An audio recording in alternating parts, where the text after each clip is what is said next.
Tiens, vous revoilà. Vous avez donc décidé de prendre part à l'enquête des moulins. Ça ne me surprend pas. Je dois cependant vous prévenir, nous entrons aujourd'hui dans le vif du sujet, et, en vous partageant le récit de la Thomas Company, je ne pourrai pas éviter des sujets fâcheux, grossiers et horrifiques. Vous êtes prévenus. Bien, ne perdons pas plus de temps. Voilà qu'arrivent les acteurs de la tragédie. Introduction. Nous sommes quelque part dans les sous-sols humides d'une église française. Nous sommes quelques mois avant le début de nos aventures, en janvier 1921. Nous observons un prêtre catholique courir à travers le dédale de couloirs. Il porte une Bible sous le bras et une fumée épaisse se dégage à mesure qu'il s'engouffre dans les abysses de la maison de son Dieu. Après quelques instants, nous commençons à entendre des hurlements, des gémissements même, résonnant dans le souterrain et ricochant sur la pierre glaciale. Le prêtre s'arrête. Il fait face à une porte en bois, lourde et surmontée de fer. Une croix en étain fait face au visage crispé du prêtre. Enfin, l'homme ouvre la lourde porte à l'aide d'une clé énorme et pénètre à l'intérieur d'une petite pièce obscure, éclairée par quelques bougies soufflées par les courants d'air mordant. Au milieu de la pièce, une silhouette se trouve ligotée à une chaise. Nous ne voyons rien, rien de plus qu'une ombre, et la lumière fragile des bougies ne l'atteigne pas encore. Un autre homme, frêle et courbé, s'avance vers le prêtre. Il s'agit d'Adrien, un gentil garçon, serviable et croyant, un servant d'hôtel. « J'ai fait ce que vous m'aviez demandé, père Rochereau. » Puis, asphyxié par l'angoisse et la fatigue, le jeune homme s'échappe de la pièce et s'évanouit dans les ombres. Le père Rochereau entre donc dans la pièce doucement et avec précaution, pour s'avancer peu à peu vers la silhouette sur la chaise. Plus il avance, plus la frêle lumière semble être ravalée par les ténèbres. Un vent glacial s'engouffre depuis la porte et les fêlures de la pierre. Enfin, il fait face à la personne ligotée. C'est un homme d'une quarantaine d'années, fatigué, maigre, blanc comme un linge. Il claque frénétiquement des dents et siffle comme un serpent. Et à mesure qu'il siffle, des crachats et des glaires s'échappent de ses chicots jaunes et carriés. Enfin, il dit « Voilà l'envoyé du Dieu mort, serviteur des bouches cruelles. » Puis il vomit des glaires et semble jacter des mots abjects et sans aucun sens. Le père Rochereau le saisit d'une main et lui pointe devant les yeux le chapelet qu'il porte autour du cou. Puis, d'un ton aussi déterminé qu'autoritaire, il lui crie « Dieu vit en chacun de nous, et tant que vie il y aura, Dieu il y aura. Crache ton venin impie, démon, tes blasphèmes n'ont aucun effet sur moi. » Le prêtre observe l'homme commencer à gigoter sur sa chaise. Il semble être épris de spasmes et recommence à balbutier et jurer dans un dialecte étrange et guttural. Puis il vomit à ses pieds un flot de petits tentacules gigotants et reprend. Dans sa demeure, Dieu s'éveille. Il n'est fait ni de chair ni de sang, mais de la matière des cauchemars. Il vit là, comme une tisseuse, et nos rêves sont ses cocons. Et son poison s'injecte dans nos chairs à travers les horreurs de nos songes. Oui, serviteur du Dieu cruel, dans sa demeure, le vrai Dieu s'éveille. Écran noir. Dans sa demeure, le vrai Dieu s'éveille. Acte 1. La veuve noire. Les voitures de la Thomas Company viennent de s'embourber dans les jardins de la modeste ferme des Desmoulins. Le voyage a été long et pénible depuis Paris jusqu'à la campagne bretonne. Et le ciel du Finistère gronde et crache un rideau de pluie glaciale se mêlant aux embruns de l'océan. Nous sommes le 19 septembre 1921 et les sublimes carrosseries des Chénard et Walker sont couvertes de souillures, de boue et de sable. Mais nos enquêteurs y sont enfin. La ferme des Desmoulins se dresse devant eux. L'air est gorgé des parfums de la mer et de la terre, le sel et la bouse de vache. L'océan se fracasse sur les falaises bretonnes à moins d'1 kilomètre, mais ici, il n'y a que des champs. Nous sommes loin de tout, ici. Et cette ferme n'a pas beaucoup changé depuis des décennies. La modernité n'y a pas encore transformé l'esthétique, ni soulagé le labeur, mais son courroux a gangréné ses sous-sols. Bienvenue là où finit la terre. Le premier membre du groupe à descendre des voitures est Madame Claude. Ses élégantes bottes de cuir s'échappent de la voiture et s'enfoncent dans une boue gluante et généreuse. Nous entendons les larmes des cieux frapper le cuir des bottes avec férocité et le tonnerre gronder dans le royaume des dieux. Madame Claude observe ses bottes, l'air consterné, et lance un « Eh bien tant pis pour cette nouvelle paire, 1 mois de salaire tout de même ». Dépitée, elle rabat son châle sur ses cheveux dressés en chignon pour les protéger de la pluie. Elle hume l'air ambiant, où les embruns salés, mêlés des odeurs des animaux, lui créent un léger haut-le-cœur. Elle n'a pas l'habitude des odeurs des tables. En attendant que ses camarades descendent du véhicule, elle en profite néanmoins pour scanner du regard les alentours. Est-ce qu'elle aperçoit quelque chose, là-bas ? Oh, une foule de badauds. Des journalistes sont en effet agglutinés devant une barrière, prennent des photos, ravis de voir enfin du nouveau sur l'affaire des moulins. Mais nous y reviendrons bientôt. Il y a aussi, au loin, devant le porche de la modeste ferme, un homme à la silhouette grasse et lente. Mais nous reparlerons de cet homme bientôt. En attendant, voilà que sortent 2 hommes de la voiture. Le premier à en sortir, et à manquer de glisser dans la boue, est Pierre-André de Jonzac. À peine sorti, l'homme commence à pester après avoir manqué de glisser. Puis, se rappelant ses codes de bonne conduite, il se reprend et vérifie que personne ne l'a entendu lâcher ces quelques mots injurieux. Il évalue rapidement le site et en conclut que cette terre paraît bien pauvre et que ce n'est pas ici qu'on pourrait en tirer un quelconque profit. Enfin, il réajuste son costume et se dirige, plein d'aplomb, vers ce bonhomme gras devant la ferme. Voilà que la deuxième silhouette sort de la voiture. Il s'agit d'Andrew qui, en ajustant son veston, constate que la météo bretonne est semblable en tout point à celle de son Écosse natale. Il s'avance, à son tour, dans la boue gluante. Contrairement à ses camarades, cela ne le gêne que très légèrement, un simple aléa climatique sans importance. Il fait rapidement remarquer au chauffeur que le moteur de la voiture claque à intervalles irréguliers et le sermonne sur l'entretien régulier de ce genre de machine. Enfin, il s'avance vers la masure en s'allumant une pile. Une brève pensée le traverse alors. Souviens-toi de la Somme et sa boue gluante. Vient enfin la dernière voiture, plus luxueuse et plus rutilante. Elle s'arrête en dérapant dans la boue. Sa portière gauche s'ouvre et laisse s'échapper la silhouette de Jean-Emmanuel Pierre. Fier d'avoir anticipé la météo, il marche sans hésitation dans la boue avec ses bottes étanches et sort un parapluie. Après une 20aine de secondes à se battre avec le vent, il le referme cependant pour éviter qu'il ne se déchire.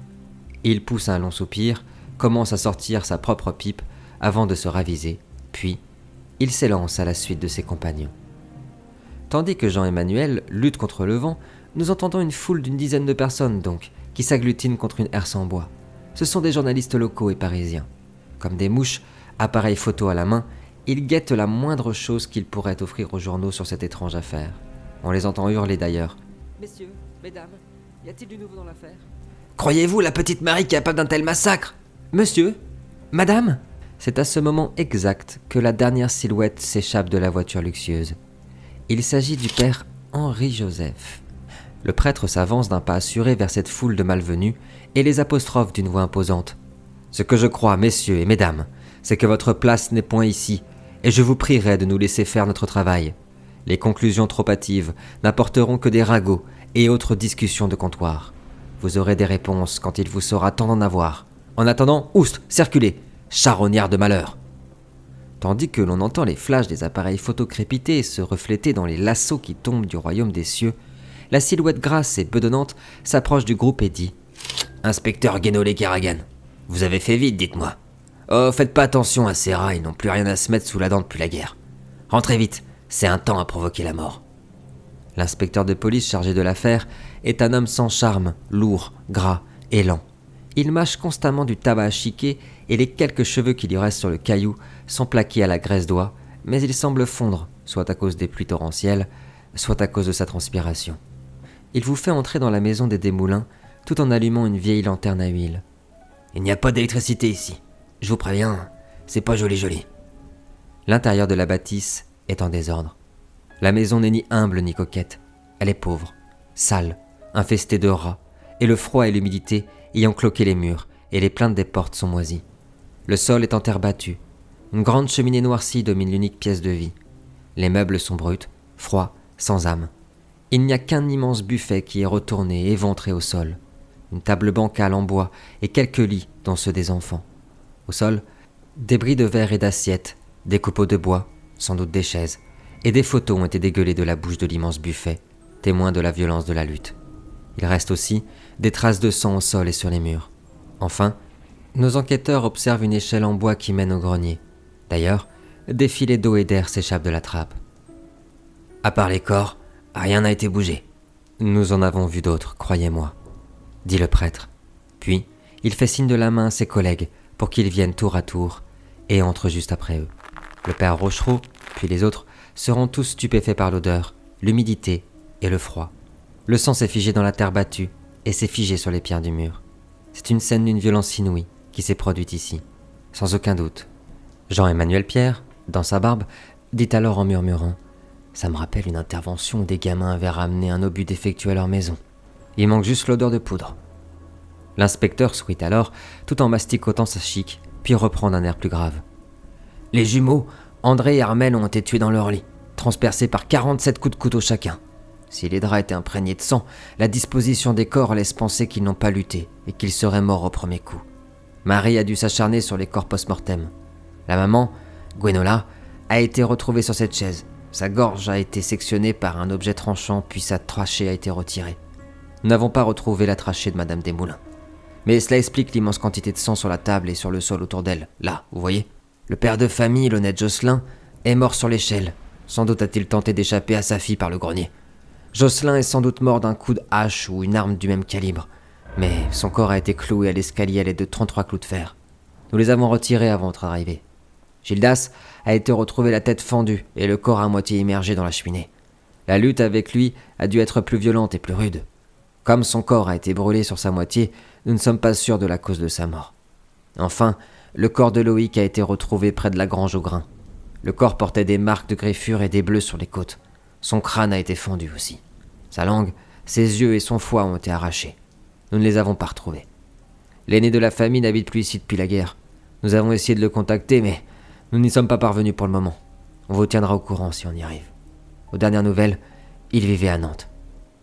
Alors que l'inspecteur énonce les terribles faits, pris de haut le cœur, le père Rochereau cache son visage avec sa main, feint de tousser, pour cacher la situation malaisante. Pour sa part, le notable Pierre-André de Jonzac, et même si la scène est exceptionnellement violente, arrive à garder le contrôle de ses émotions, comme tout bon notable se doit de faire. Et il dit à l'inspecteur « Merci mon brave pour cette description précise des faits. Quand avez-vous découvert les corps et quand estimez-vous que leur mort remonte ?»« Nous avons découvert les corps hier soir. C'est Lucien qui nous a prévenus. Il travaille avec le père Desmoulins depuis quelques années. Nous pensons qu'ils étaient morts la nuit d'avant, un truc comme ça. La petite Marie se trouvait au milieu de la pièce couverte de sang quand on est arrivé. » Un peu à l'écart, Jean-Emmanuel Pierre regrette immédiatement d'avoir évoqué l'affaire de l'obus. Soudainement, il a l'impression d'être de retour là-bas. Les deux enfants sont éparpillés un peu partout, la mère transpercée par un objet métallique, un shrapnel dans le visage. Il est obligé de sortir pour respirer. Une odeur féreuse de sang le suit partout. L'odeur de la chair, l'odeur de la mort. De son côté, Andrew, notre Écossais, commence à arpenter la pièce en essayant de se faire une idée de l'ordre dans lequel les meurtres ont été commis, et du temps nécessaire pour cela. Il en profite pour vérifier la présence d'éventuelles traces ou marques sur le sol. En arpentant la pièce, Andrew remarque très vite des photos étalées sur le sol. Certaines sont couvertes de sang. En voilà quelques-unes. La petite Marie était-elle consciente quand vous l'avez retrouvée ? A-t-elle dit quelque chose ? A-t-elle reconnu être à l'origine des meurtres ? Dit monsieur de Jonzac. La petite chantonnait une chanson quand nous sommes arrivés. Ça nous a foutu des frissons, je vous dis pas. Elle marmonnait des choses incompréhensibles aussi. Puis on a tenté de la confronter et elle nous a répété « C'est pas moi, c'est lui qui le voulait ». Après quelques secondes, Andrew montre les photos à l'inspecteur et s'adresse à lui avec un fort accent britannique et une voix rocailleuse. « S'agit-il de la petite ?»« Oui, monsieur, c'est bien elle, Marie Desmoulins. Tout le monde la connaît ici. Vous allez me dire, tout le monde connaît tout le monde. Mais la petite, comment vous dire ? Elle est un peu spéciale, quoi, un peu sauvage. Elle n'avait pas d'amis, et ici personne n'a vraiment été étonné d'apprendre qu'elle avait fait tout ça. » Madame Claude, mal à l'aise depuis l'entrée dans cette pièce, qui sent le sang, l'humidité et la mort, est d'abord happée par ses propres souvenirs. Cette vision d'un massacre familial lui rappelle un peu trop une autre entrée dans une demeure bien moins modeste, dans une autre vie désormais bien lointaine. Passé ces quelques instants de trouble, elle se ressaisit en reléguant, comme toujours, ce passé douloureux aux oubliettes. Elle colle un léger sourire énigmatique et factrice sur son visage et se tourne vers l'inspecteur en le regardant droit dans les yeux. « Dites-moi, inspecteur, que savez-vous de ce Loïc ?»« Oh, Loïc, ma petite dame, c'est un bon gars, comme on n'en fait plus. Enfin, c'était. Il a servi pendant la guerre avec l'aîné des Moulins. Comme il a perdu ses 2 parents, Jocelyn, paix à son âme, l'a fait venir à la ferme. C'était comme son fils, ah ça oui. Il n'y avait pas d'argent ici, vous savez, mais ça partageait quand même son pain et la soupe. Des bons catholiques. » Vous souvenez-vous de ce que disaient les chansons de la petite ? Et où est-elle à présent ? Reprend le père Rochereau. Elle chantonnait des comptines et après, elle s'est mise à balbutier des choses étranges. On n'a rien compris. On aurait dit un bœuf. Ça faisait des trucs comme Grutiel, Drogan, je sais plus mon père, désolé. La petite se trouve à l'hôpital psychiatrique des Sœurs de Brest maintenant, à 1 heure d'ici. Toujours légèrement mutine, et dans l'esprit de mettre ce bon inspecteur dans sa poche, Madame Claude rétorque à l'inspecteur. « Oh, appelez-moi Claude. Auriez-vous noté quelque chose de plus particulier, qui vous aurait mis mal à l'aise, inspecteur ?»« Oh oui, d'accord, Madame Claude, » reprend l'inspecteur, quoique intimidé. « Non, c'est qu'on n'a pas l'habitude de voir de telles choses. Je dirais que c'est surtout l'interrogatoire de la petite qui nous a foutu les frousses. Oh là là, vous auriez dû voir ça. Vous auriez vu l'état de la gamine, les ongles pleins de chair et de sang, à se balancer sur sa chaise. Pouh, on aurait dit un petit démon. » J'entends bien, c'est pour le moins effrayant, en effet. Merci, inspecteur, reprend Madame Claude, avant de replonger dans ses pensées et balayer la scène du regard. De rien, Madame Claude, de rien, répond l'inspecteur, qui a manifestement rougi. Pendant ce temps-là, dehors, Jean-Emmanuel constate qu'un homme boiteux vient de faire fuir les journalistes à coups de fourche.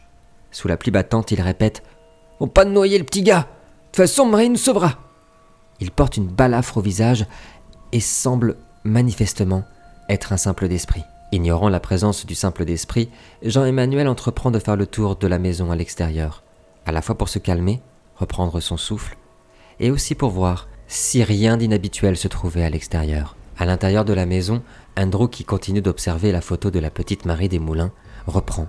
« Il y a un élément qui me gêne dans tout cela. Si je me fie aux photos, cette gamine est toute frêle, peut-être trop frêle même.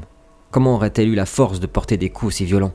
Le simple fait de porter une hache doit lui être pénible. » Puis il se met à marmonner dans sa longue barbrousse, entre 2 bouffées de tabac. Derrière lui, Madame Claude tombe sur une étrange photo.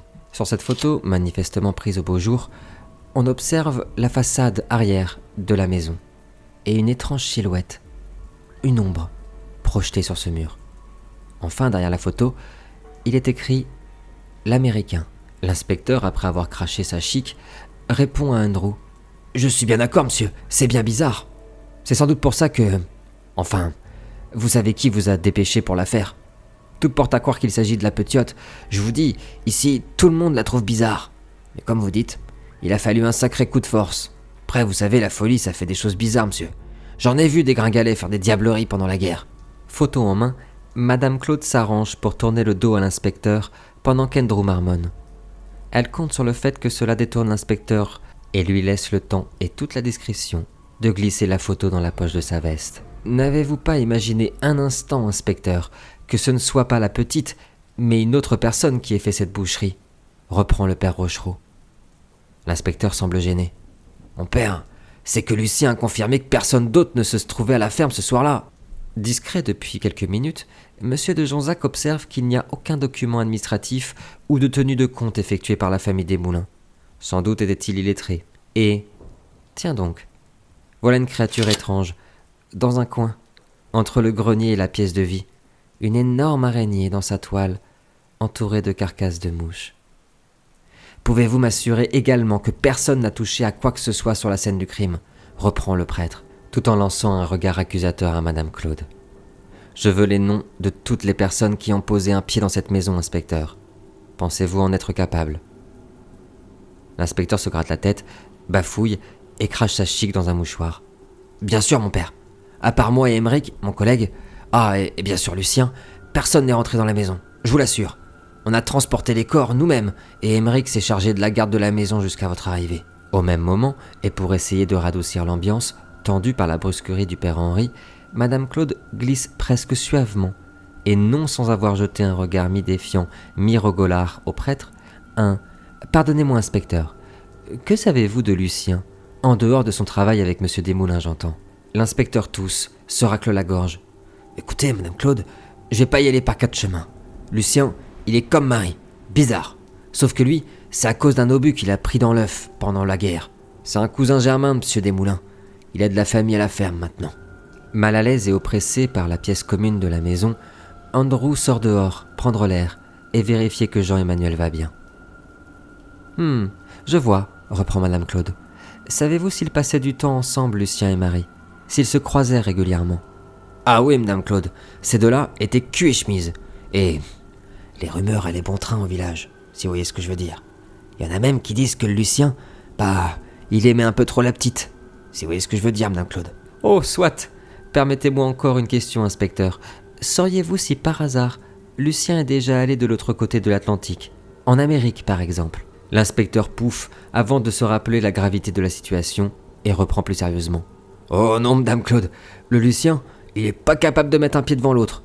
Alors, il serait déjà incapable de rejoindre Nantes tout seul, l'Amérique, je vous dis pas. » Faisant face à l'araignée, Monsieur de Jonzac est peu surpris par l'absence de documents de tenue de compte, qui est probablement le lot commun dans ces terres pauvres et désolées de Bretagne. Tout du moins, ce sont ses dires, ou ses pensées, c'est comme si. Puis, il s'approche de cette araignée et, avec son couteau, entreprend de couper les fils de soie de sa toile tout en restant à une petite distance. Il déteste les araignées, et de manière générale, tous les êtres vivants tels que les rats ou autres qui ne devraient pas avoir leur place dans un habitat bien tenu. Et, dans le même temps, il ne perd pas une miette des réponses de l'inspecteur. L'arthropode réussit à s'échapper de justesse au terrible jugement du couteau de Monsieur de Jonzac et se faufile à travers les fentes du plafond jusqu'au grenier, d'où s'échappe d'ailleurs un très léger filet d'air. Ravi d'avoir fait fuir cette immonde araignée, Monsieur de Jonzac tend le regard vers le grenier en espérant que celui-ci eût été fouillé pour ne pas avoir à y grimper. De plus, il n'a pas envie d'ajouter la poussière à la boue sur son complet veston de chez Harrods. Il décide d'en avoir le cœur net. Il se racle un peu la gorge et dit sur un ton assuré « Pardonnez-moi mon impolitesse, Madame Claude, je vous coupe dans votre conversation avec ce cher monsieur, l'espace d'un instant, un instant seulement. Détective, vous avez été faire un tour au grenier, j'imagine. Qu'est-ce que vous y avez découvert ?» L'air gêné, l'inspecteur reprend « Vous allez me prendre pour un fou, monsieur, mais j'y ai juste passé un œil. Mais il y avait rien, j'ai rien vu, je promets. Ici on dit que lorsque un drame se produit dans une maison, le diable se cache dans ses combles pendant 3 nuits. » Pendant ce temps-là, dehors, Andrew s'approche de son ami et lui lance « Tout va bien? Y a-t-il un souci avec ce gentleman ?»« Ça va aller, juste besoin d'un peu d'air, » répond Jean-Emmanuel. La route a été longue, puis il reprend plus bas. « Quant au gentleman, je crois qu'il n'est plus tout à fait là, si tu vois ce que je veux dire. » L'Écossais se tourne alors vers l'étranger en profitant de sa carrure relativement impressionnante. « Pardonnez-moi, sœur, mais vous vous trouvez sur une scène de crime. Veuillez décliner votre identité. Avez-vous une bonne raison d'être ici ?» L'air ahuri, les yeux globuleux et absents de toute lumière, l'homme répond « Pas toucher à mon œuf! Pas toucher à mon œuf !» C'est alors que non loin, un cri strident résonne sur toute la propriété. Un cri terrifiant, un cri d'effroi, et sans aucun doute, celui d'une jeune femme, apeurée. Écran noir. Si Monsieur de Jonzac ne craint pas les araignées, son courage risque bien d'être mis durement à l'épreuve au sommet de ce vieux grenier breton. Allez savoir. Disons-nous à la semaine prochaine, chers amis. En attendant, vous connaissez l'adage. Prenez bien soin de vous et que l'horreur commence.